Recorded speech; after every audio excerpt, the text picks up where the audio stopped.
Этнический геноцид, устроенный Китаем в отношении тюрков, и политика порабощения народа Восточного Туркестана продолжается каждый день. По сообщениям Bitter Winter, бывшие узники лагерей перевоспитания подвергаются шантажу и высылаются в китайские регионы Фуцзянь и Цзэцзянь в качестве дешевой рабочей силы. По данным китайских источников, количество людей, переведенных во внутренние регионы с начала года, составляет более 900 тысяч человек.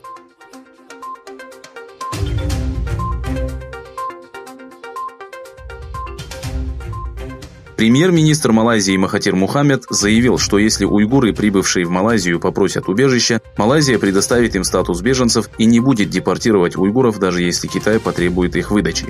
Отвечая на вопросы оппозиционных партий в парламенте Малайзии, Махатир Мухаммед осветил вопрос угнетения и этнической дискриминации в отношении уйгуров Восточного Туркестана. Отвечая на вопросы оппозиционных партий в парламенте Малайзии, Махатир Мухаммед осветил вопрос угнетения и этнической дискриминации в отношении уйгуров Восточного Туркестана. Напомнив о принципе невмешательства во внутренние дела Малайзии, Махатир Мухаммед сказал, что весь мир должен признать факт репрессий, устраиваемых Коммунистической партией Китая в отношении мусульман, в том числе и уйгуров.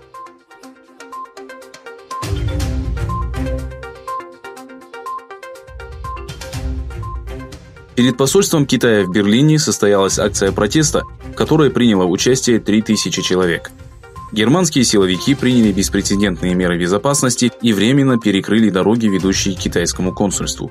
Участники акции несли плакаты с надписями «Свободу уйгурам», «Прекратить геноцид» и «Закройте лагеря перевоспитания». После чтения священного Корана в память о жертвах китайских репрессий, глава Всемирного уйгурского конгресса Долкун Иса призвал правительство Германии поддержать уйгуров. В китайских лагерях содержится свыше 3 миллионов уйгуров. Германия должна оказать давление на Китай и добиться закрытия лагерей перевоспитания, заявил руководитель Всемирного уйгурского конгресса.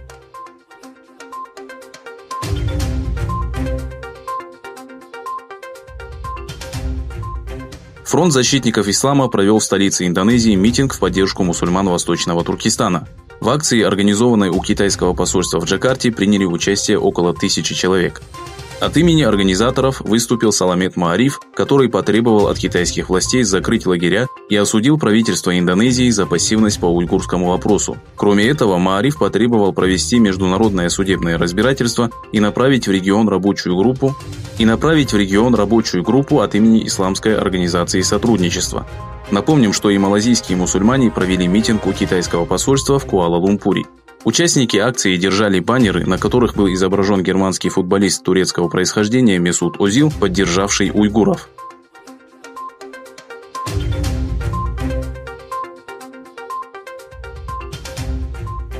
Министерство торговли Китая выступило с протестом против бюджета Министерства обороны США на 2020 год, включающий санкции и ограничения для китайских компаний. Закон о государственной обороне, принятый обеими палатами Конгресса США, содержит статьи, которые не отвечают интересам китайских предприятий. Выступая на пресс-конференции, представитель Министерства торговли Китая Гао Фэн заявил, что США должны немедленно отменить данный закон и создать благоприятные условия для коммерческого сотрудничества двух стран.